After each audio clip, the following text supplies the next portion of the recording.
Bismillahirrahmanirrahim. Innalhamdalillah nahmaduhu wa nasta'inuhu wa nastaghfiruh wa na'udzu billahi min syururi anfusina wa min sayyiati a'malina. May yahdihillahu fala mudilla lahu wa may yudlil fala hadiyalah. Asyhadu an la ilaha illallah wahdahu la syarikalah wa asyhadu anna Muhammadan abduhu wa rasuluhu alladzi la nabiyya ba'dah. Amma ba'du. Puji dan syukur kita panjatkan kehadirat Allah Subhanahu wa taala karena pada kesempatan ini kita masih bisa berkumpul bersama-sama untuk thalabul ilmi. Karena bagi seorang muslim thalabul ilmi merupakan suatu kewajiban yang tidak ada hentinya.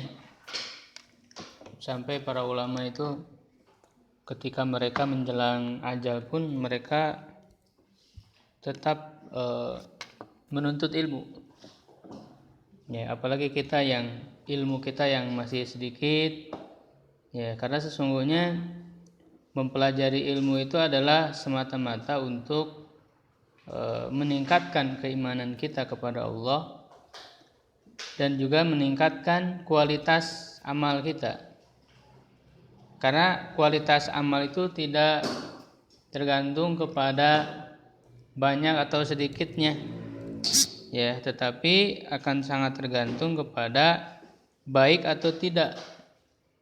Makanya Allah menguji ya kita, liyabluwakum ya ayyukum ahsanu amal. Siapa yang paling terbaik amalnya, bukan aksaru amalan. Ya, bukan yang paling banyak amalnya, tetapi yang paling bagus kualitas amal. Nah, kualitas amal yang paling bagus itu ya akan sangat dipengaruhi dengan seberapa dalam ilmunya. Ya, karena suatu amalan yang dilakukan dengan ilmu, ya maka dia semakin berkualitas dan tentu semakin besar pahala yang akan Allah Subhanahu wa taala berikan kepada kita. Nah, mari kita manfaatkan ya sama-sama kesempatan kali ini dengan memaksimalkan kesiapan kita, ya, memaksimalkan seluruh potensi yang ada dalam diri kita untuk sama-sama menggali ilmu yang mencoba kita amalkan ya di dalam kehidupan kita, ya, supaya kehidupan kita dari hari ke hari, dari waktu ke waktu ya semakin meningkat, ya, karena bagi seorang muslim hari-hari yang akan datang atau waktu-waktu yang akan datang itu mesti ada peningkatan daripada sebelumnya. Ya, itulah yang menjadi tuntutan bagi setiap muslim.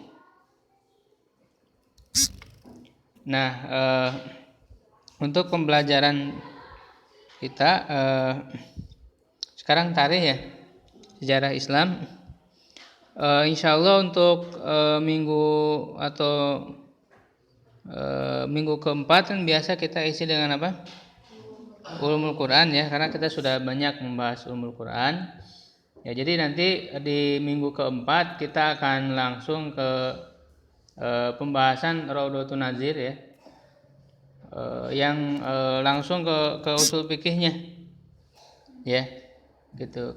Sedangkan yang minggu kedua itu seperti biasa yang melanjutkan tentang ilmu mantiknya, mukadimahnya, karena panjang juga kita nggak akan masuk gitu ke pembahasan intinya.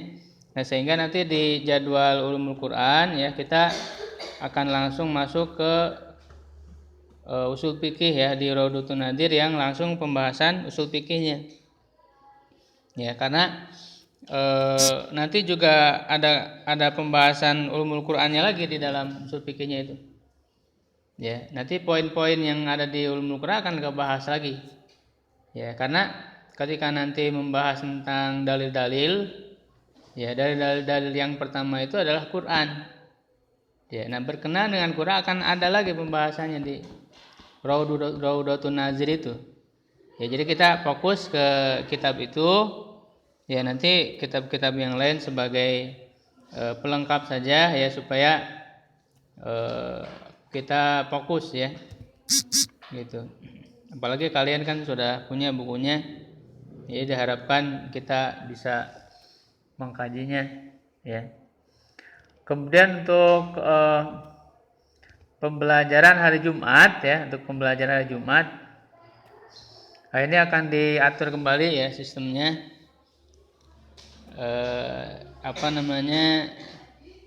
Saya ingin menjadikan program, ya, mudah-mudahan ketika saya ada mampu, ya, sehat insya Allah. Programnya adalah ini bagi yang siap aja. Kalau memang siap, ya silakan diikuti. Kalau misalnya tidak siap, ya nggak apa-apa. Atau misalnya kalau nggak ada yang siap sama sekali, ya nggak apa-apa. Ya, jadi programnya itu adalah menghafal. Jadi ada hafalan. Jadi menghafalkan, ya, menghafal dan syarahnya gitu. Jadi bagi yang siap untuk menghafal, nanti diberikan syarahnya, gitu. Nah, untuk supaya variasi, saya akan memberikan satu alfiyah, yang kedua hafalan hadis, ya, yang nanti kita akan syarah di kitab. Itu hadis arba'in aja dulu. Ya, nanti kita akan bahas ke kitab syarah arba'in yang ada. Ya, misalnya nih syarah arba'in yang ditulis oleh Ibnu Daqiqil Aid, itu ada syarahnya. Kita akan ngebahas itu, ya. Nah, jadi dalam hari Jumat itu kita bagi dua, ya. Jadi syaratnya adalah yang mau ikut ini ikutnya tidak terpotong, harus terikut terus, ya. Jadi kalau misalnya yang ngambil hadis arba'innya saja boleh, silakan, asal jangan terpotong. Yang ngambil alfiyahnya saja silakan, ya. Dan yang lebih baik adalah, ya, diikut dua-duanya, ya. Siapa aja yang siap ikut setiap Jumat? Siapa siap menghafal dan nanti disyarah, diberikan syarahnya.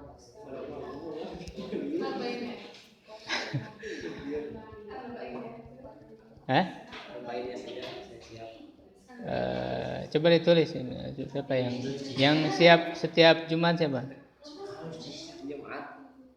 Tulis dulu, Jis. Ada. Kalau misalnya 2 minggu sekali, berarti minggu keberapa? Jumat keberapa?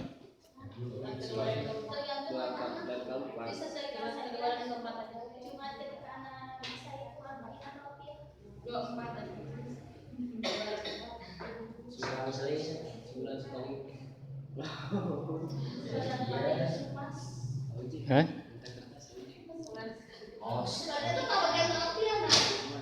Sok, silakan yang siap ditulis.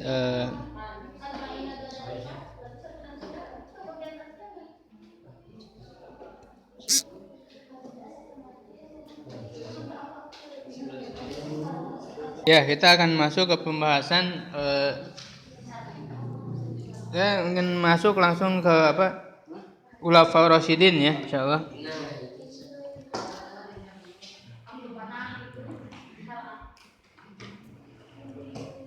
Dan ini ada hadis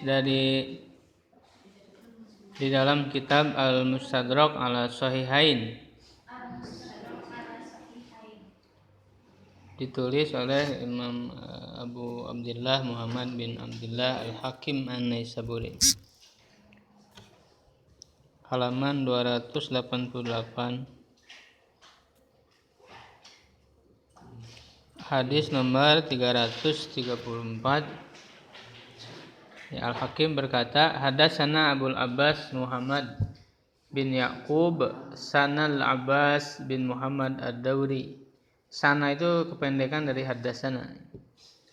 Sana Abu Asim, sana Saur bin Yazid, sana Khalid bin Mi'dan, an Abdurrahman bin Amr As-Sulami, an Irbad bin Sariyah qala, Sallalana Rasulullah sallallahu alaihi wasallam salatas subhi.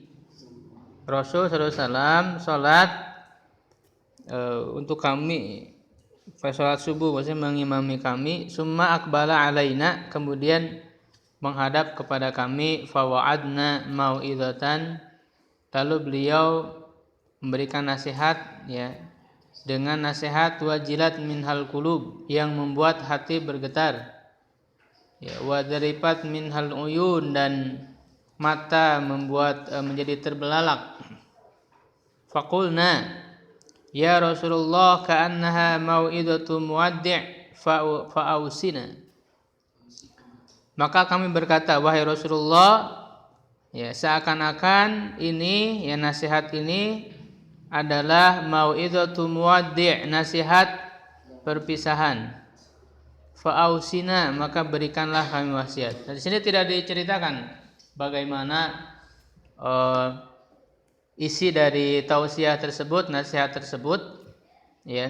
Dan ini dilakukan oleh Rasulullah SAW setelah sholat subuh. Nah, ini merupakan salah satu kegiatan yang dilakukan oleh Rasulullah SAW, ya, setelah sholat subuh, ya, yaitu adalah memberikan nasihat yang menyentuh hati, ya, sehingga di sini dikatakan, ya, hati itu bergetar, ya, dan terbelalak. Ya, jadi nasihat yang betul-betul menyentuh. Ya, bahkan dikatakan seakan-akan ini adalah nasihat perpisahan. Lalu para sahabat meminta wasiat. Ya, berikanlah kami wasiat wahai Rasulullah SAW. Qala, beliau bersabda, usikum bitaqwallah. Ya, aku berikan nasihat kepada kalian dengan bertakwa kepada Allah, wasam'a, ya, dan mendengar, ya, wa ta'ah, dan taat, wa in umiru alaikum abdun habasyiyun, walaupun, ya, kalian dipimpin oleh seorang hamba, ya, seorang budak Habasyah, jadi tetap harus mendengar dan taat kepada pemimpin, sekalipun pemimpin itu adalah maksudnya mantan seorang budak, ya, karena kalau seorang budak tidak boleh dijadikan pemimpin, karena, ya, memimpin itu adalah butuh kemerdekaan, ya, dia terhadap dirinya saja tidak merdeka, ya, apalagi memimpin orang lain. Nah, ini maksudnya adalah seorang yang mantan budak hamba sahaya, mantan hamba sahaya yang berasal dari Habasyah, tentu berkulit hitam, ya.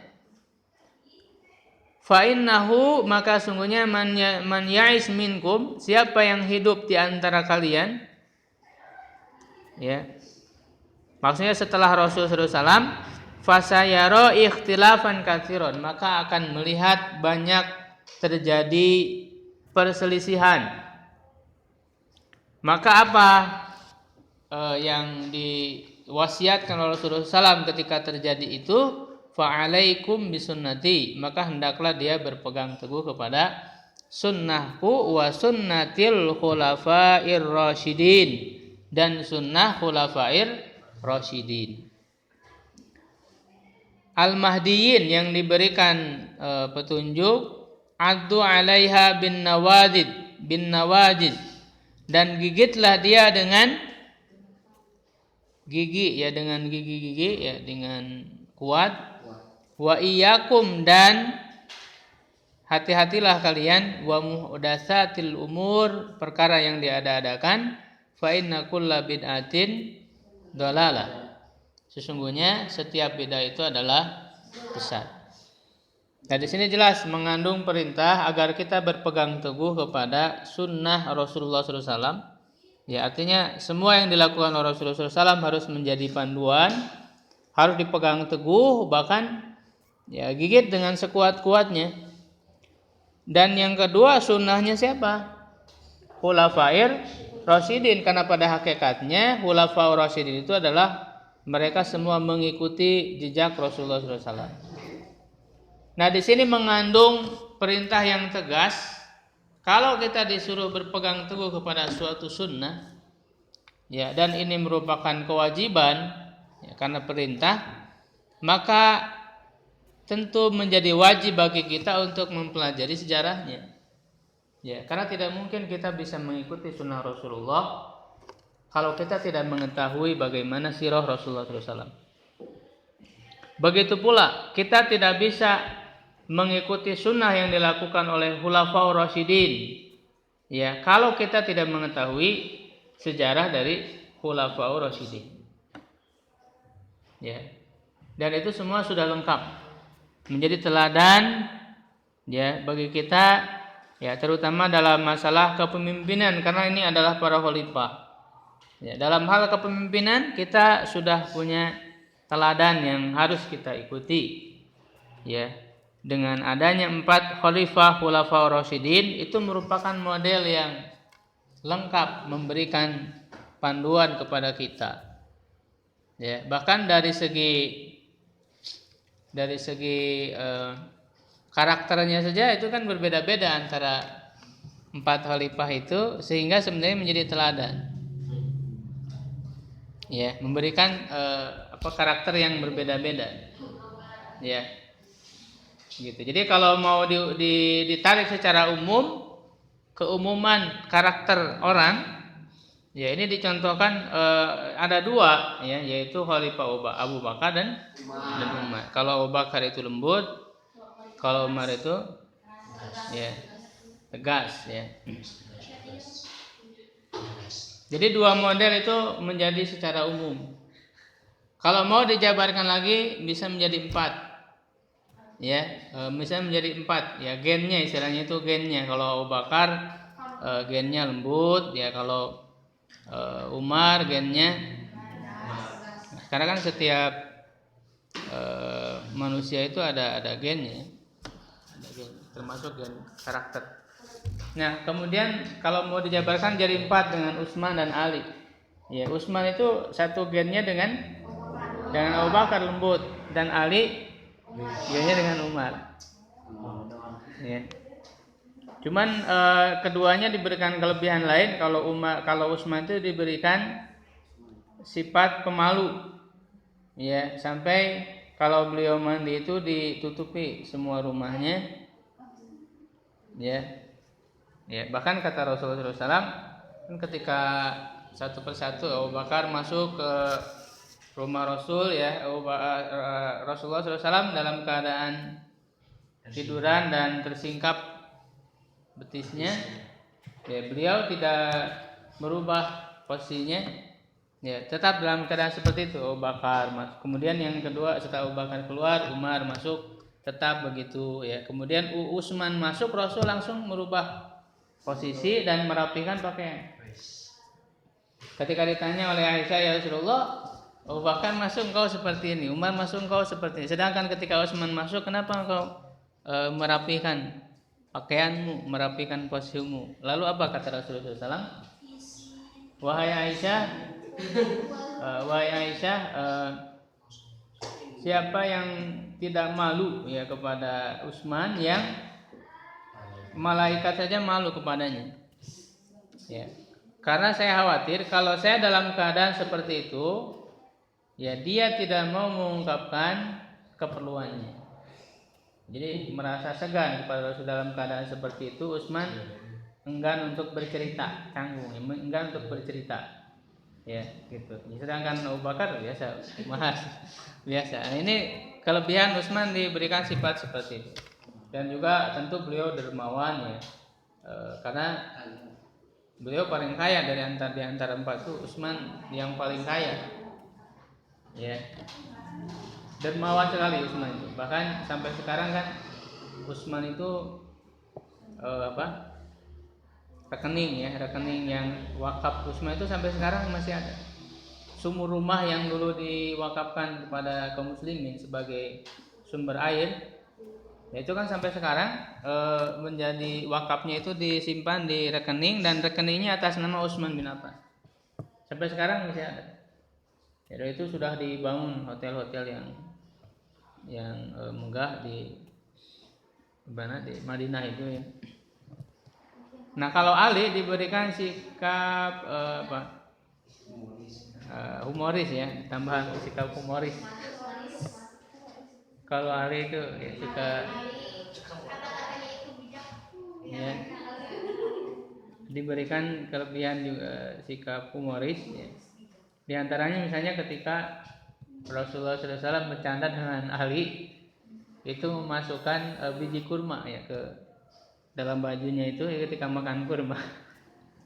Ketika makan kurma ya, ketika itu dimasukkan secara tidak diketahui oleh Rasul ke bajunya Ali, bijinya itu. Ya, sehingga Rasul mengatakan, "Wahai Ali, kau laku sekali ya. Lihat itu bijinya banyak sekali." Gitu ya, habis makan kurma itu. Lalu Ali bisa menjawabnya, apa kata Ali? Ya, ya, apalagi engkau ya dengan biji-bijinya, kata Ali. Hah?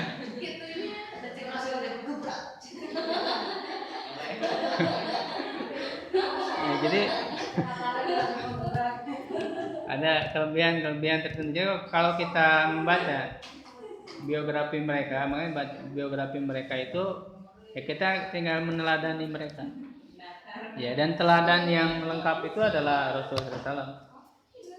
Ya, sedangkan pribadi para sahabatnya adalah bagian-bagian ya, daripada keteladanan Rasulullah SAW. Kalau Rasulullah teladan yang lengkap, seluruh manusia, tidak ada setiap manusia seorang muslim yang tidak bisa meneladani Rasulullah SAW. Karena Rasul teladan yang lengkap bagi siapapun. Bagi seorang yang setia kepada satu istri misalnya, Rasul sebagai teladan. Karena ketika menikah dengan Khadijah, itu tidak pernah menikah dengan wanita lain. Ya, bagi orang yang berpoligami, Rasul juga sebagai teladan. Ya, karena ketika meninggal Khadijah kan berpoligami. Jadi Rasul sebagai pedagang teladan, sebagai suami, sebagai kakek, Rasul bergaul dengan cucunya Hasan, Husain. Ya, jadi teladan yang lengkap Rasul itu. Sebagai panglima perang, Rasul panglima perang. Sebagai pedagang, sebagai apa? Semuanya Rasulullah SAW teladan yang lengkap. Ya, nanti kalau dilebarkan lagi itu kepada 10 sahabat yang dijamin masuk surga, itu ada pribadi-pribadi yang khusus yang mereka miliki, yang kalau kita mau meneladaninya ya khususnya para laki-laki ya tinggal mencocokkan aja kita kemana teladan kita. Nah, kalau perempuan itu kepada istri-istri Nabi. Perempuan itu ya cocoknya kemana? Ke Khadijah, ya, Saudah, Aisyah, Zainab, Sofiyah, Ummu Salamah, Juwairiyah, Maimunah. Bukan melihat itunya, tapi karakternya, keistimewaannya. Bukan masalah melihat itu. Kalau itu mah kan takdir.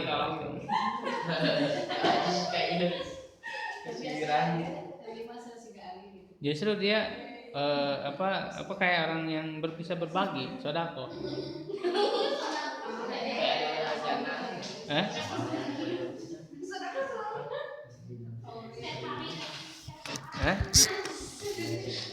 Ya, kita masuk kepada Abu Bakar ya. Abu Bakar Siddiq, bagaimana dari segi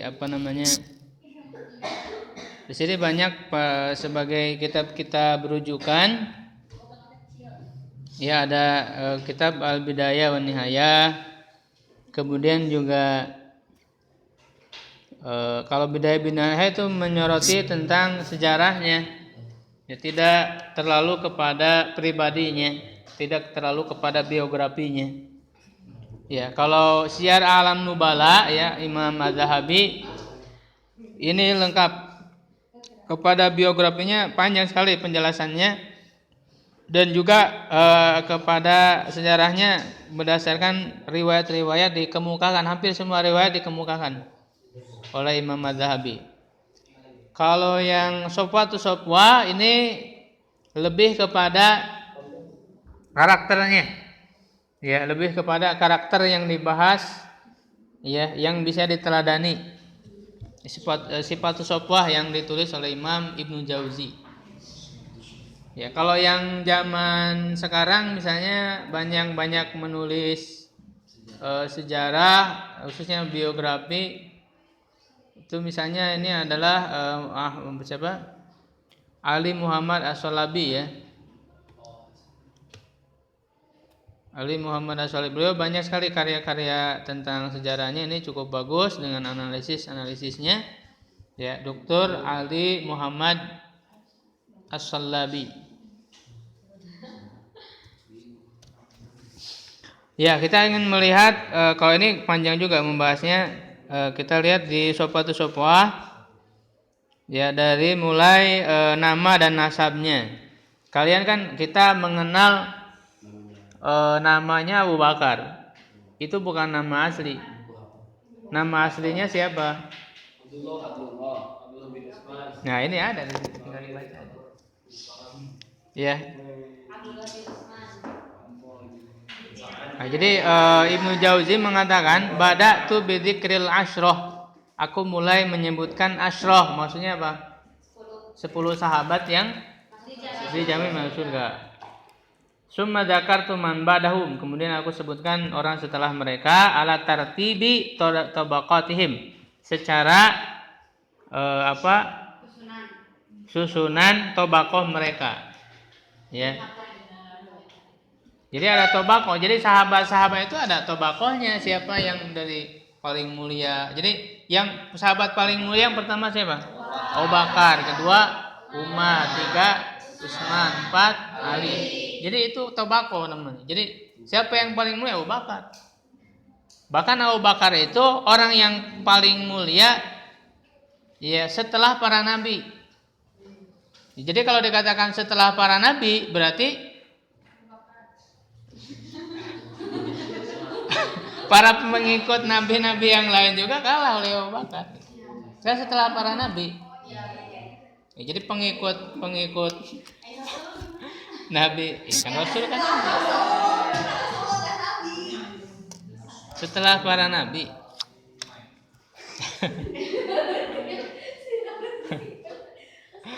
Ya, jadi kan berarti mengalahkan para pengikut nabi yang lain. Ya, gitu.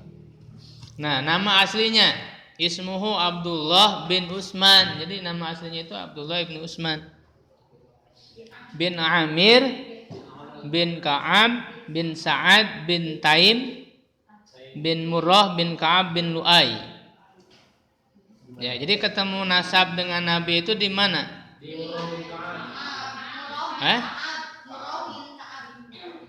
Ya, yaitu bertemu nasab dengan Nabi pada kakeknya Murrah bin Ka'ab bin Lu'ay. Ya. Ya, jadi termasuk keturunan Quraisy. Ya, termasuk keturunan Quraisy. Quraisy itu siapa nama aslinya? Fihar yang ini ya, Fihar al-Quraisy. Jadi sebut Fihar itu al-Quraisy. Nah, dia termasuknya ke dalam kabilah At-Taimi. Ya, Taim dari Bani Taim. Jadi kabilahnya disebut kabilah Taimi. Jadi di bawah Quraisy itu ada kabilah-kabilah lagi. Ya, ada kabilah At-Taimi. Kemudian kalau Rasulullah itu kabilah apa? Ya, Quraisy kan semuanya juga Quraisy. Bani Hashim. Kemudian Umar kabilahnya apa? Bani Adi. Ya, kalau Utsman itu bersama-sama Utsman, kemudian Muawiyah, Abu Sufyan ya, kemudian juga Walid ya, ayahnya Walid bin Mughirah itu Bani apa? Umayyah. Bukan. Masuknya Bani apa? Termasuk juga Abu Jahal. Abu Jahal itu masuknya kepada Bani Mahzum.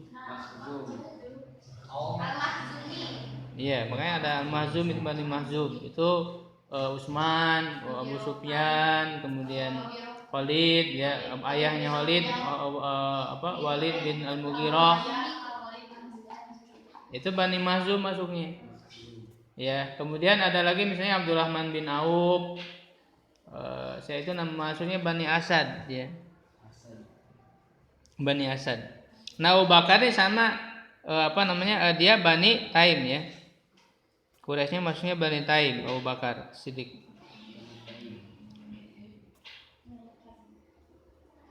Nah, kemudian nama ibunya Ummul Khair. Kalau nama ayahnya siapa tadi? Utsman. Gelarnya apa? Lakobnya?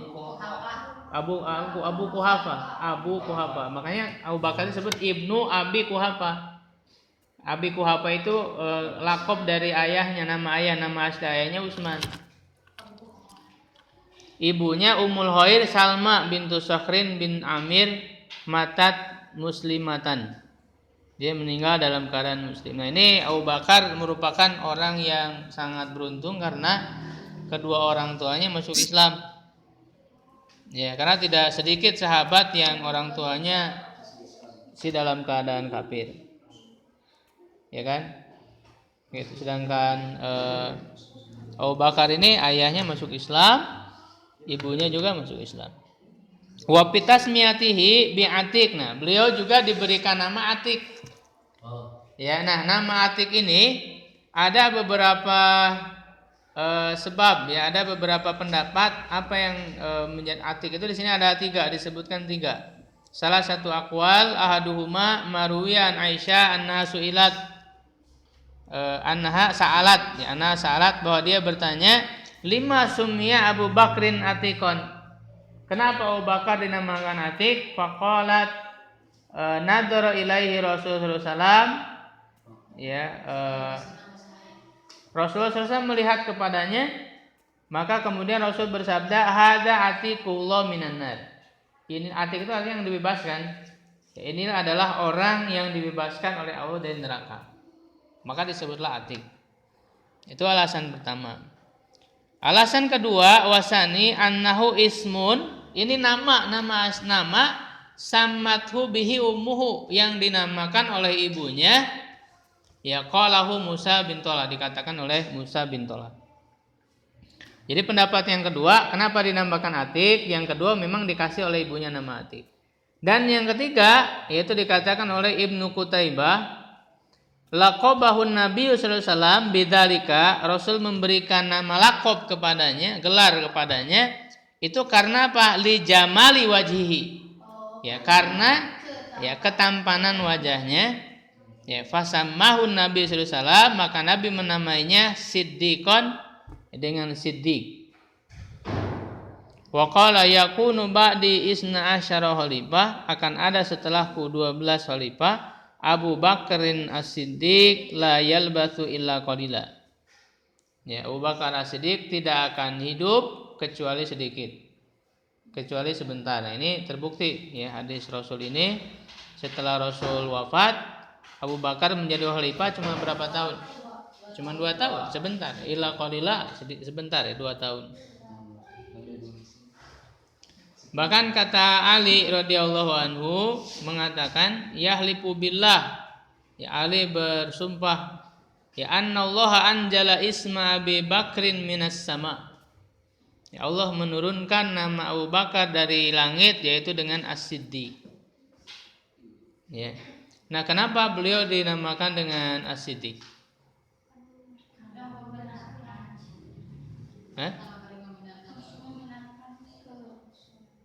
Yang membenarkan itu ketika apa? Misalnya dalam peristiwa Isra Mi'raj. Ya, karena beliau itu yang paling pertama selalu membenarkan Rasulullah SAW. Bahkan kata Abu Bakar, kalau ada yang lebih dari ini pun aku akan percaya.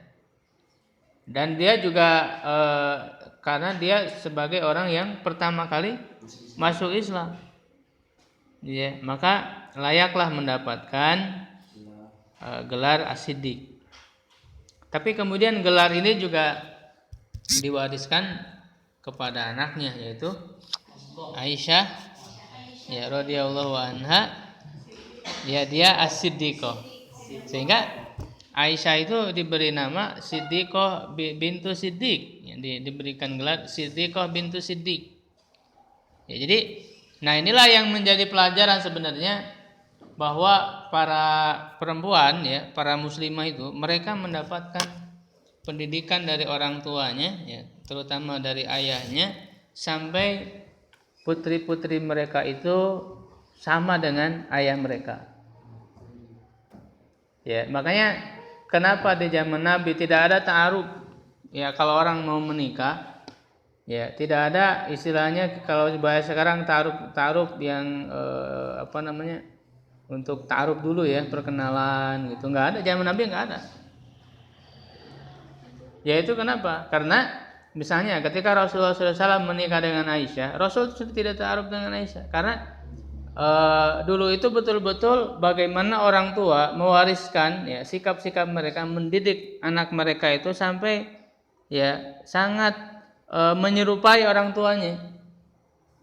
Ya, Rasulullah SAW dengan mengenal Abu Bakar ya sudah tahu bahwa begitulah nanti putrinya, sifat putrinya itu. Begitu juga Rasulullah dengan mengenali Umar bin Khattab, ya begitulah sifat Hafsah. Jadi nggak usah ta'aruf lagi karena sudah tahu dari karakter ayahnya begitu. Ya, karena Hafsah itu duplikat daripada Umar. Ya, jadi iya. Sama. Begitu juga Aisyah, ya duplikat dari, makanya kan tentu Rasulullah SAW, Abu Bakar adalah sahabatnya, sudah mengenal begitu jauh bagaimana sifat dia, karakter dia bagaimana, sudah sangat mengenal kepada Abu Bakar sehingga ketika menikahi Aisyah ya nggak jauh beda, ya kan? Begitu juga ketika bergaul dengan Umar bin Khattab, bagaimana sifat Umar bin Khattab sebagainya, ketika menikahi Hafsah itu nggak kaget lagi karena ada sifat-sifat yang diwariskan oleh orang tuanya. Ya, nah sekarang itu permasalahannya adalah apa? Ketika orang tua itu tidak benar-benar bisa mewariskan sifat mereka kepada anak-anaknya, ya karena pada zaman sekarang makanya perlu ada ta'aruf dulu gitu ya, perkenalan dulu dan sebagainya.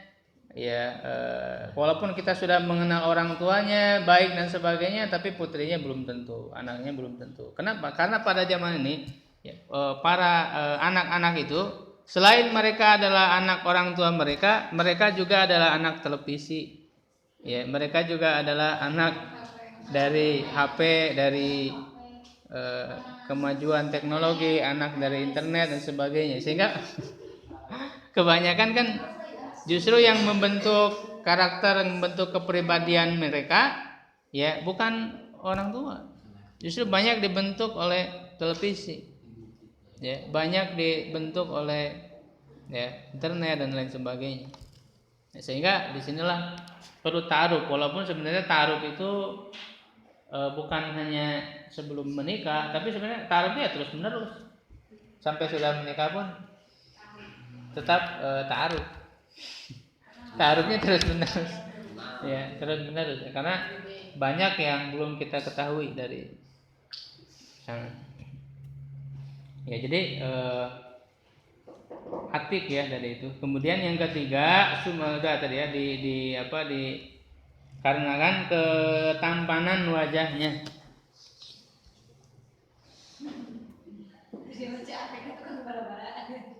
Hah?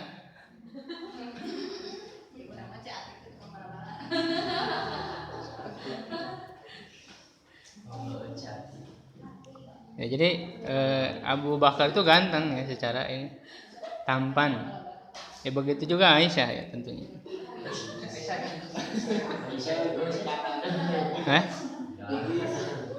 Cuma di sini dijelaskan karakter fisiknya. Karena Abu Bakar radhiyallahu anhu nahifan. Abu Bakar itu kurus. Ya, nahifan, kurus. Khafiful arido ini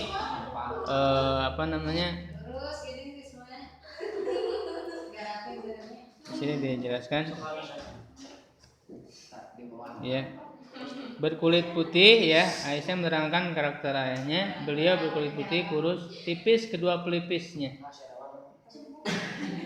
kecil pinggang sehingga kainnya selalu turun dari pinggangnya, makanya kan ya banyak sering merosot. Bukan karena celana atau kainnya itu longgar. Ya, tapi memang karena beliau kurus. Sehingga mungkin dari ukuran yang udah terkecil pun tetap longgar. Ya karena kurus. Makanya kan pernah curhat kepada Rasulullah, ya Rasulullah, aku ini pakai kain. Kan Rasul melarang orang yang mengulurkan kain itu isbal ya. Ya, ketika Abu Bakar mengatakan kepada Rasulullah, ya aku ini memakai kain, tetapi selalu terjulur, selalu merosot gitu ya ke bawah, sehingga otomatis kainnya menutupi mata kaki. Tapi Rasul mengatakan anta miman lasta miman yaf'aluhu yala. Wahai Abu Bakar, engkau tidak termasuk orang yang melakukannya huyala karena sombong. Ya, nah sebenarnya ini menjadi dalil yang kuat bahwa di sana larangan Rasulullah SAW untuk memakai kain, ya baik itu sarung ya ataupun celana ya. Itu kan yang menjadi penekanannya adalah huyala. Ketika ada hadis manjar saubahu huyala, ya. Orang atau la yang durullah manjar saubahu, Allah tidak akan melihat, artinya Allah tidak akan memberikan rahmatnya kepada orang yang mengulurkan bajunya atau kainnya, ya maksudnya di bawah mata kaki. Ya, ada huyala, di situ ada kata huyala dalam keadaan sombong. Berarti kalau ditakyid dengan dalam keadaan sombong, ya maka kalau tidak sombong berarti boleh. Nah, ini sebenarnya yang menjadi perbedaan pendapat. Terjadi perbedaan pendapat daripada para ulama. Ada yang tetap memegang teguh itu mau sombong mau enggak, yang penting isbal itu dilarang. Nah, inilah yang dipegang teguh misalnya oleh kelompok orang-orang salafi ya, mereka sehingga selalu begitu, tidak boleh melebihi mata kaki ke bawah itu. Selalu di atas mata kaki ya, makanya cingkrang, celana cingkrang. Karena bahkan mereka haram, bahkan mereka akan ada hadis yang tegas ya,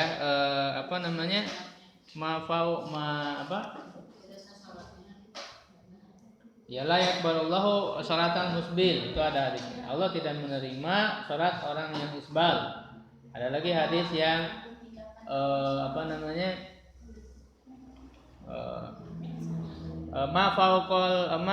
tahtal ka'baini finnar ya. Bahkan diancam orang yang di bawah mata kaki kainnya itu di neraka. Ya, nah ini sebenarnya perbedaan pendapat di antara para ulama. Di sini ada hadis yang mutlak, artinya hadis yang tidak ada kata sombong. Pokoknya Allah tidak menerima sholat orang yang melakukan isbal. Di situ tidak ada keterangan sombongnya. Bahkan orang yang menjulurkan kain di bawah mata kaki dia di neraka, itu tidak ada kata sombong. Nah, sedangkan di hadis lain ada yang menyebutkan huyala dengan sombong. Ya, nah ini perbedaan mereka di dalam usul sebenarnya, dalam memahami ini dua hadis ini. Ada yang mutlak, ada yang muqayyad. Ya. Nah, dalam kaidah usul fikih itu ada jelas hamlul mutlak al muqayyad. Ya, yang mutlak ditarik kepada yang muqayyad, artinya kalau hukumnya sama. Kan ini hukumnya sama-sama masalah isbal. Yang satu disebutkan karena sombong, yang satu tidak disebutkan. Nah, yang tidak disebutkan itu bukan berarti tidak karena sombong, karena sudah ada hadis yang menyebutkan karena sombong. Maka yang mutlak ini harus ditarik kepada yang muqayyad, artinya tetap muqayyadnya harus tetap ada, yaitu sombong. Maka para ulama banyak yang membolehkan kalau tidak sombong. Ya, misalnya kalau Ibnu Hajar dalam Fathul Bari itu kan jelas ya, hamlul mutlak ala muqayyad. Nah, ini yang menjadi pegangan kita ya, kenapa boleh gitu ya. Karena itu tadi banyak para ulama yang mengambil pemahaman seperti itu, termasuk di Persis juga hamlul mutlak ala muqayyad. Nah, ini perbedaan sebenarnya. Nah, ini juga salah satu dalil ya, yang kisah Abu Bakar ini ketika beliau mengulurkan selalu pakaiannya ya,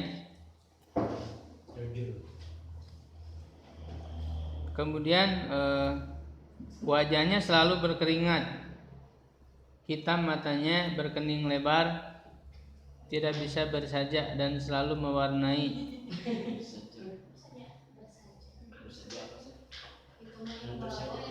Bersajak apa ya? Bukan.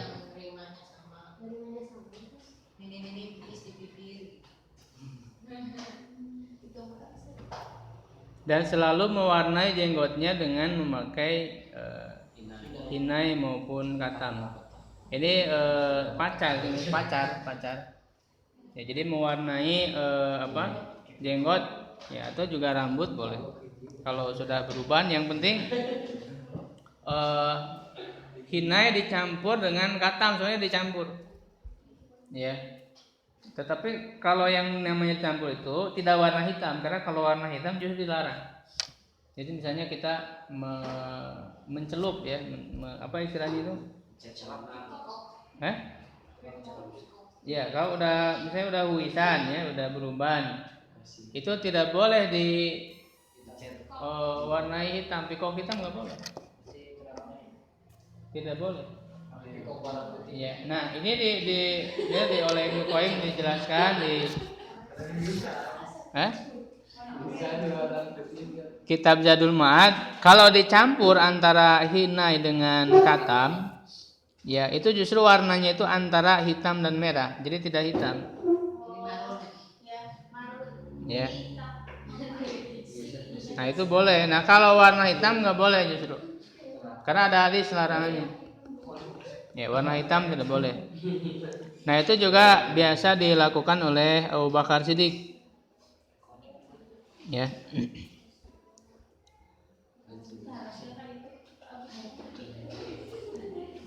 Abyad ya, Abu Bakar putih, kulitnya putih.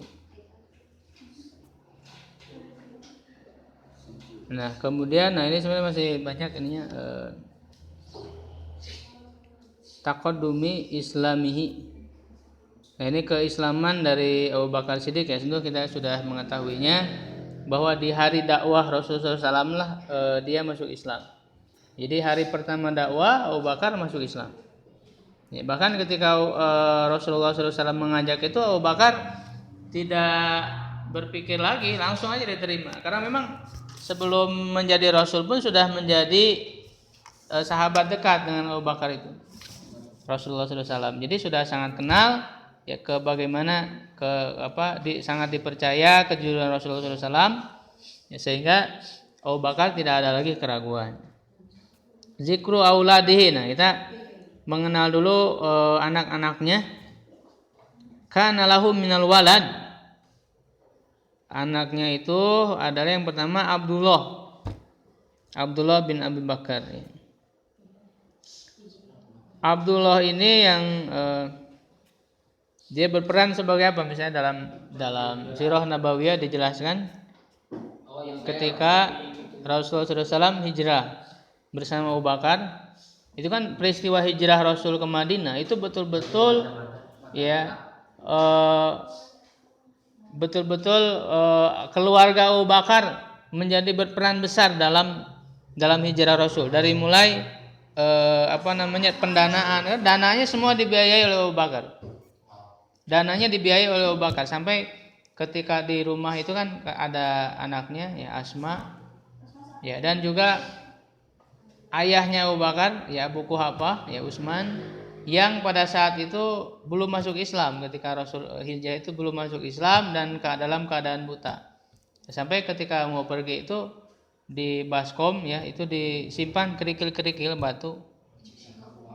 Ya. Kan ayahnya Abu Bakar itu kemudian mengatakan, apakah ayahmu yang Abu Bakar berkata kepada Asma tidak meninggalkan apa-apa untuk kita, uang. Ya. Lalu ditunjukkan baskom itu dikasih batu-batu itu, karena kan dia buta nggak melihat, ketika diraba itu disangkanya adalah uang. Jadi ini untuk menenangkan ayahnya, menenangkan Abu Quhafah itu, sehingga dananya itu digunakan untuk biaya hijrah. Bahkan yang menyiapkan unta terbaik itu kan punya Abu Bakar Siddiq. Ya, punya Abu Bakar Siddiq. Ketika nanti pas malam Seninnya itu berangkat, itu disiapkan sudah, bahkan dengan penunjuk jalannya Abu Bakar yang menyiapkan. Kemudian untuk makannya siapa yang masak? Asma. Yang untuk makannya Asma. Kemudian Abdullah ini anaknya Abu Bakar yang menjadi orang yang mencari informasi. Ya, karena dia di pagi hari sudah berada di tengah orang-orang musyrik, ya, dan sore hari berangkat, ya, mengabarkan kepada Rasulullah SAW. Termasuk juga ada pembantunya Abu Bakar yang menggembala kambing. Ya, siapa namanya? Amir bin Buhairah. Ya. Itu menggembala kambing sengaja di situ di dekat pintu gua. Ya. Dan sehingga itu bisa diperas susunya untuk diminum, susu kambing. Ya, susu kambing udah merasakan belum susu kambing? Nah. Ya, itu diperas susunya, diminum dan ketika Abdullah itu kan lewat berjalan kan ada tapak kakinya. Nah, oleh kambing itu dihilangkan tapak kaki Abdullah itu. Jadi nggak ketahuan. Ya. Gitu. Belum nanti bagaimana Abu Bakar ketika sebelum masuk ke gua itu kan Abu Bakar dulu yang masuk, dibersihkan dulu, di lubang ditutupi sampai ada satu lubang yang tidak tertutupi. Ya, Abu Bakar kemudian masuk, Rasul masuk, ya Rasul tiduran di pangkuan Abu Bakar. Ya, ada satu lubang yang belum tertutupi oleh Abu Bakar, ditutup pakai tangannya. Ya, tiba-tiba ada binatang yang menyengat tangannya sampai merasa sakit sekali Abu Bakar itu. Dan Abu Bakar karena saking sakitnya itu dia tidak mau mengganggu Rasulullah SAW. Dia bertahan untuk tidak bergerak. Ya, bertahan untuk tidak, kalau orang kesakitan gimana? Pasti kan tidak bisa dia. Sangat dia tahan dengan sekuat tenaga sampai akhirnya keluar air mata dan air matanya menetes ke pipi Rasulullah SAW. Untuk itulah Rasul bangun karena tetesan air mata Abu Bakar itu. Ya, sampai kemudian kemudian Rasulullah SAW melihat bahwa Abu Bakar terluka oleh Rasulullah diludahi, dikasih ludah, akhirnya sembuh, ya seperti semula, seperti tidak ada bekas, ya seperti tidak di ini. Ya, lalu nanti ada orang-orang musyrik yang sudah tiba di pintu gua. Itu kan Abu Bakar merasa sedih. Yang dia sedihkan bukan dirinya. Kata Abu Bakar, kalau saya nggak apa-apa, nggak jadi masalah, saya mati. Ini kan Rasul Allah ini yang akan menyampaikan risalah Allah. Jadi sedih karena khawatir kepada Rasul. Bagaimana begitu besar cintanya Abu Bakar kepada Rasulullah SAW. Ya, sampai kemudian Rasul mengatakan, dan ini menjadi diabadikan ya kisah ini, ya bahkan Allah menyebutnya sebagai wasohibu. Ya, di surat At-Taubah ayat 40 ya. Ya, Allah Subhanahu wa taala mengatakan idhuma fil ghari, ya id qala li sahibihi, qala siapa Rasulullah SAW li sahib, kepada sahib. Jadi menyebut Abu Bakar dengan sahib. Li sahibihi, kepada sahibnya, la tahzan innallaha ma'ana. Ya.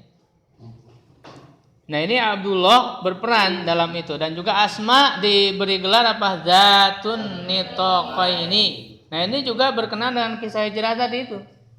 Yaitu apa? Ketika Rasulullah dan Abu Bakar sudah siap untuk berangkat hijrah setelah 3 hari, ya 3 malam di dalam Gua Sur itu, ya sudah mau berangkat. Malam keempatnya sudah disiapkan untanya, ya 1 unta kalau nggak salah, 1 unta ya, 1 unta yang terbaik dipilih karena nanti boncengan antara Rasul dan Abu Bakar, dan bergantian, kadang Rasul di depan, kadang Abu Bakar di depan, itu gantian. Dan ada penunjuk jalan juga, Abdullah bin Uraikid namanya, walaupun dia masih kafir, Abdullah bin Uraikid itu, tapi dia dipercaya sebagai penunjuk jalan. Nah, ketika mau berangkat, Asma datang membawa makanan, ya, rangsum makanan, ya. Nah, tetapi Asma lupa membawa tali. Karena kan supaya diikat di unta. Karena mau dibawa. Ya, akhirnya inilah bagaimana seorang perempuan ini masih muda. Seorang perempuan yang kreatif. Ya, dia butuh kecerdasan, butuh kreatif dalam berperan di dalam berjuang di jalan Allah.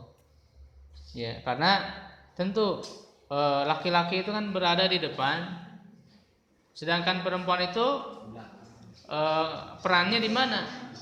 Di belakang layar. Dalam hal jihad pun itu yang namanya dapur kan di belakang, menyiapkan segala macam dari mulai makanan juga pengobatan dan sebagainya itu perempuan. Nah, dengan kecerdasan ini menjadi teladan bagi kalangan perempuan. Ya, bagaimana dia berpikir ketika tidak ada tali lalu dia mengambil ikat pinggangnya. Jadi buka ikat pinggangnya kemudian dibelah dua. Ya, karena kalau mau dipakai kan dia berarti tidak ada untuk mengikat pinggang. Ya, nah dia belah dua, ya, jadi pinggangnya masih bisa diikat, yang satu lagi digunakan untuk mengikat makanan. Nah, sehingga ketika itulah Rasul mengatakan Asma itu diberi gelar Zatun Nitoqaini, orang perempuan yang memiliki dua ikat pinggang, dua bagian ikat pinggang. Itu karena itu. Dan itu diabadikan sampai penulisan sejarah disebut nama ini. Ini untuk mengabadikan peran dia. Ya, karena nama itu kan atau gelar itu mengandung makna yang dalam. Ya, terutama diambil dari apa sih kelebihan dia, keistimewaan dia, apa peran yang besar yang dia lakukan. Sehingga orang itu akan mengingat kebaikannya. Ya kan, kalau misalnya kamu melakukan sebuah kebaikan yang besar, kamu akan dikenal, sehingga nanti akan disebut setelahnya kamu ketika misalnya ajiz, dia akan mengingat kebaikannya itu, sehingga dia terkenal. Ya, terkenal dengan yang dia lakukan, sehingga dia diberi gelar itu. Ya kan, di kita juga banyak kan seperti itu, punya gelar-gelar yang dikaitkan dengan suatu peran yang sudah dilakukan. Ya, terkenalnya sebagai apa ya? Jangan keburukannya lah, tapi kebaikan. Kalau keburukan kan orang akan dikenal keburukan juga. Ya, ya kita misalnya siapa? Ya, janganlah kita punya gelar yang keburukan. Wa ummuhuma, nah ini beberapa istri Abu Bakar yang harus kita kenal. Karena memang sudah menjadi hal yang tidak tabu ya, tidak masalah ketika para sahabat itu memiliki beberapa istri. Ya, tapi ada batasnya kalau selain Rasul ya 4 batasnya itu. Wa ummuhuma, nah ini Abdullah dan Asma itu ibunya sama, namanya Qatilah, ibunya Qatilah. Qatilah nama istri Abu Bakar yang melahirkan Abdullah dan Asma. Wa Abdurrahman dan Aisyah. Nah, ini Abdurrahman dan Aisyah sekandung. Ya, Abdurrahman dan Aisyah, ummuhuma, ibu keduanya adalah Ummu Ruman. Ya, jadi Abdurrahman dan Aisyah satu sekandung. Sedangkan dengan Asma itu tidak sekandung, seayah. Ukhtun lil ab, kan dalam faraid kan dibedakan, ada ukhtus syaqiq, ya kan, kandung, saudara kandung. Kalau saudara sebapak akhul lil ab atau ukhtun lil ab. Kalau seibu akhun lil ukhtun lil belajar ke faraid. Nama-nama istilah-istilah ini kan dibedakan karena beda dalam urusan warisnya, beda antara istilah Arabnya tahu. Syakik itu kan kandung, syakik. Oh, syakik. Lil ab. Wa Muhammad, dan Muhammad ada lagi nama anak Abu Bakar itu Muhammad namanya. Itu ummuhu Asma binti Umais. Nah, Asma binti Umais ini adalah sahabiyah yang paling banyak menikah dengan sahabat. nanti dia menikah juga dengan Ali ya, Asma binti Umayyah ini. Menikah juga dengan siapa? Ada beberapa sahabat sahabiyah, tapi suaminya itu beberapa orang sahabat. Karena begini, karena dalam Islam itu pernikahan itu adalah apa ya? Sebagai bentuk ibadah. Bahkan orang-orang yang syahid di medan perang, otomatis kan istrinya menjadi janda. Nah itu oleh teman-teman seperjuangan mereka itu dinikahi istrinya itu. Jadi sudah biasa dalam tradisi para sahabat. Bahkan Rasulullah SAW kan ketika Abu Salamah syahid, Ummu Salamah dinikahi oleh Rasulullah SAW. Ya, jadi menikahi istri sang pejuang. Ya, karena kan kalau menjadi janda, dia siapa yang menanggung? Karena qayyim, disebutnya qayyim. Siapa qayyimnya? Tidak ada. Nah, oleh karena itu membantu, justru untuk membantu, tujuan membantu, ya maka menikahinya.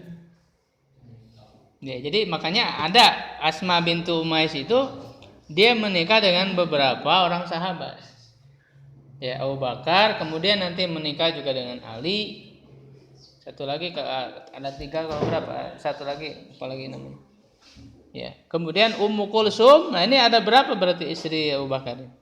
Ummu Kulsum wa ummuha Habibah bintu Kharijah bin Zaid. Ya. Ibunya itu Habibah bintu Kharijah bin Zaid. Wa kana Abu Bakrin lamma hajara ila Madinah nazala ala Kharijah ya najala ala Kharijah fatajawaja ibnatahu.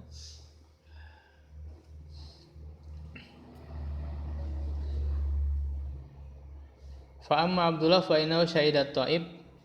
Nah, ini dijelaskan. Jadi anaknya ada berapa semuanya? 2,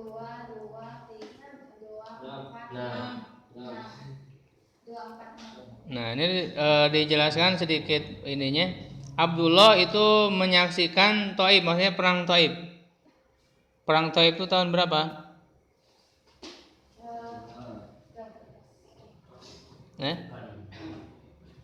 9 ya, Hunain dan Taib itu adalah lanjutan dari perang Hunain. Wa amma Asma, nah Asma ini siapa suaminya? Zubair bin Awwam. Fatazawajaha Zubair fawaladat lahu iddatan summa talaqaha. Kemudian diceraikan. Itu cerai, itu sempat cerai antara ini. Benar ya? Apa? Belum tahu saya. Fakanat ma ibniha Abdullah ila atqutila wa asyad mi'ata sana. Wah, ini panjang juga umurnya 100 tahun. Ya.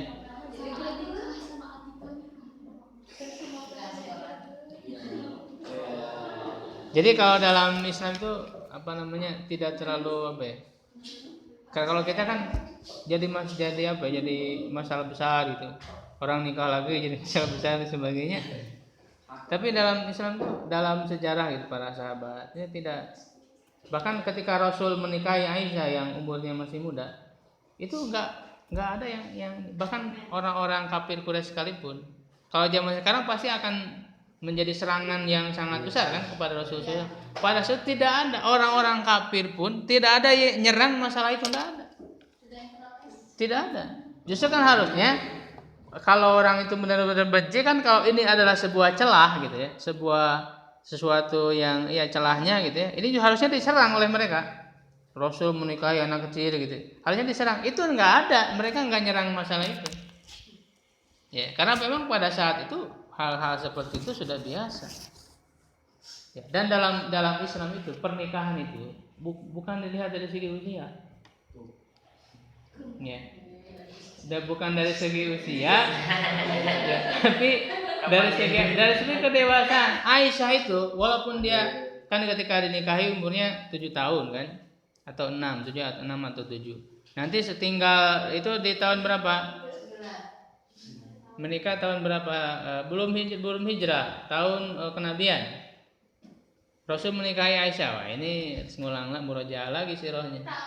Rasul menikahi Aisyah tahun berapa? 11. Karena setahun sebelumnya menikahi Saudah. Ya, itu kan sama-sama di bulan Syawal itu menikahnya itu. Tahun 11, 12, 13, dan nanti baru ketika bertinggal bersama Rasul di Madinah ketika umur 9 tahun. Aisyah itu. Ya. Nah, dalam Islam patokan bukan usia. Aisyah walaupun umurnya sangat muda sekali, tapi kedewasaan, sudah dewasa. Kedewasaan itu bisa dilihat dari dialog-dialog antara Rasul dengan Aisyah. Ya, itu dialognya dialog tingkat tinggi. Iya, karena orang dewasa pun belum tentu paham. Misalnya ketika peristiwa dalam Rasulullah SAW ketika ditanya oleh Aisyah, kenapa engkau tidak membuat Ka'bahnya seperti ini setelah peristiwa Fathu Makkah, ya, kenapa engkau tidak membuat Ka'bahnya seperti Nabi Ibrahim? Apa jawaban Rasul?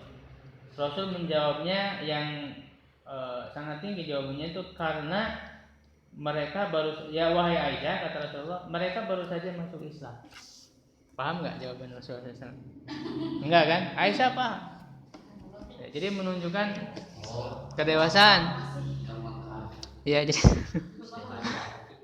ya, itu kan butuh pemikiran jawaban Rasul. Ketika Aisyah bertanya Rasul, kenapa engkau tidak menjadikan Ka'bah seperti dulu ketika dibangun oleh Nabi Ibrahim? Jawaban Rasul, wahai Aisyah, mereka baru saja masuk Islam.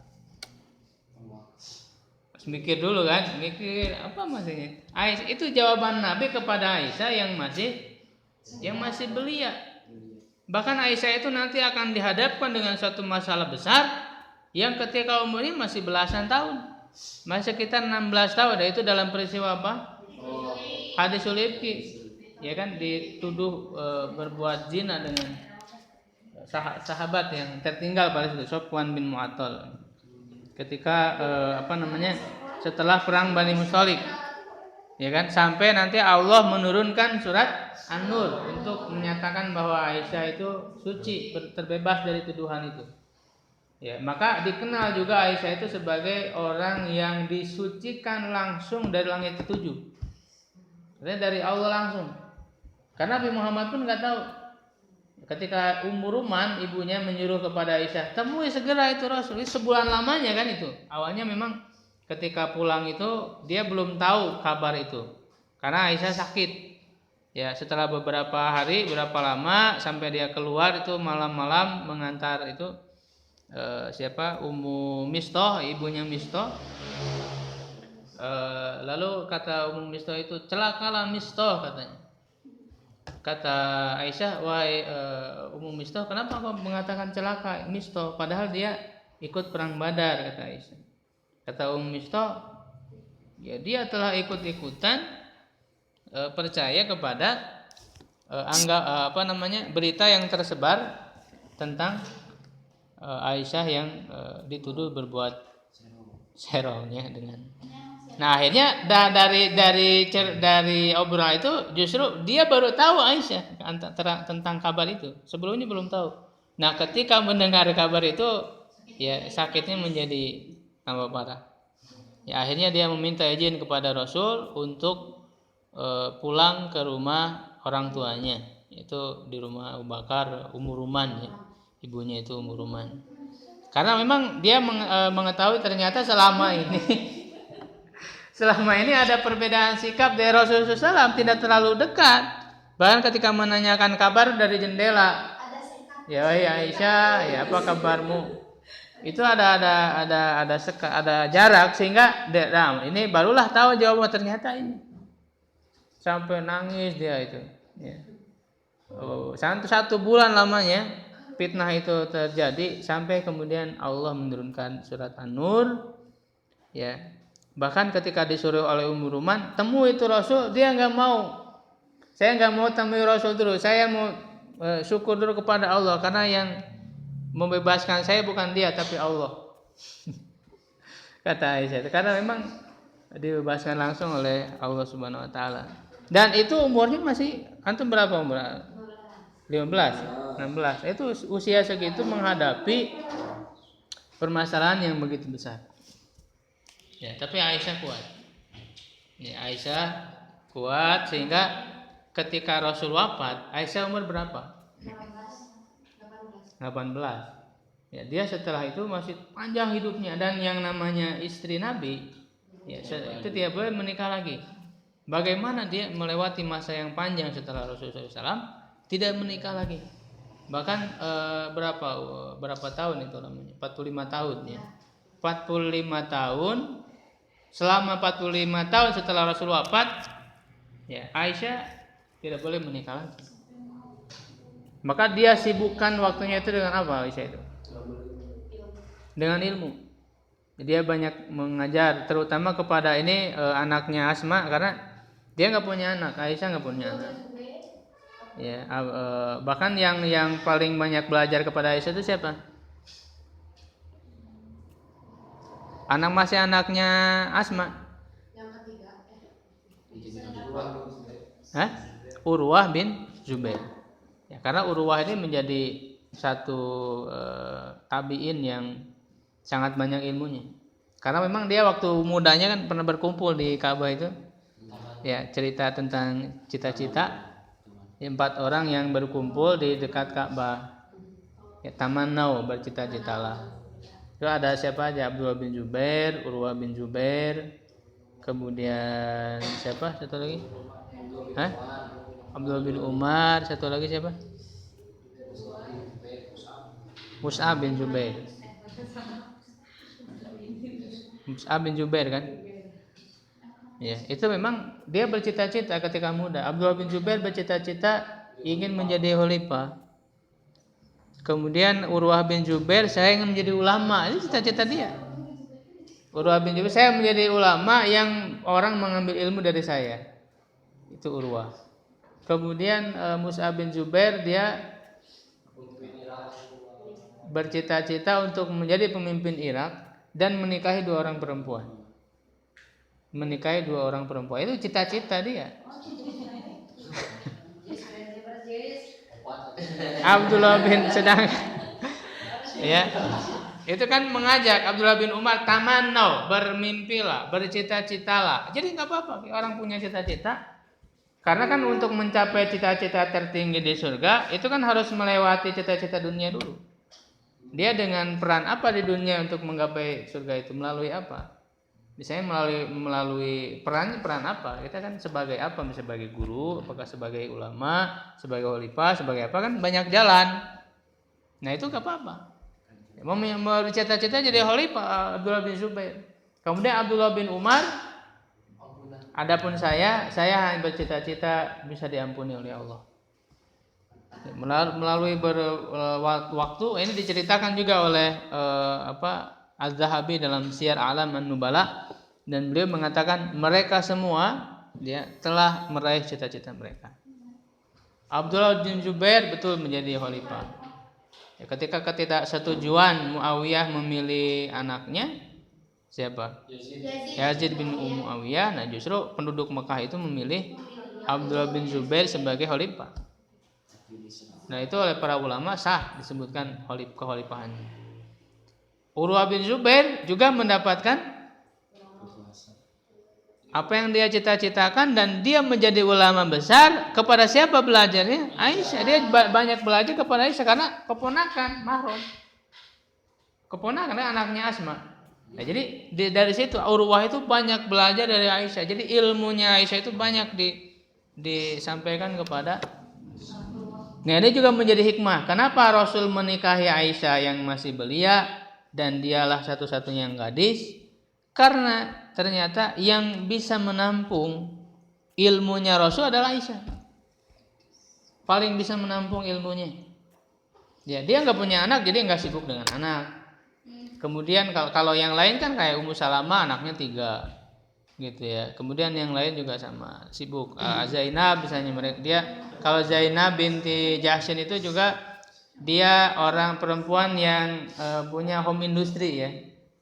Industri rumahan, yaitu membuat kerajinan kulit, dari kulit, membuat wadah-wadahan. Jadi Zainab. Ya, nah itu bisa kalian contoh. Kalau yang itu. Kalau Aisyah itu benar-benar ilmu dia itu. Ya. Dan bahkan juga karena memang dia tidak punya anak, tapi dia ingin diberikan kunyah. Kunyahnya ummu apa? Ummu siapa? Maka ummunya itu diambil Abdullah. Abdullah bukan anaknya. Jadi kalau dikatakan kunyahnya Aisyah itu kan ummu Abdillah. Ya, ibunya Abdillah. Emang dia punya anak namanya Abdillah? Tidak, Abdullah itu keponakan dia, anaknya Asma. Abdullah bin Jadi dia menginginkan gitu ada kunyah kepada Abdullah. Begitu juga Mus'ab bin Zubair, dia ketika Abdullah bin Zubair menjadi khalifah, dipilihlah Mus'ab bin Zubair untuk jadi pemimpin. Lalu dia meraih cita-citanya menikahi 2 orang perempuan yang dikenal soleha dan cantik. Yaitu mendapatkan cita-citanya. Dan kemungkinan besar juga Abdullah bin Umar mendapatkan yang dia cita-citakan, yaitu ampunan. Nah itu tidak terlihat ininya, tidak terlihat kan itu. Nah itu kekuatan cita-cita. Ya. Jadi nggak apa-apa antum bercita-cita, cuman kalau misalnya menikahi seorang perempuan itu ya jangan diumbar dulu.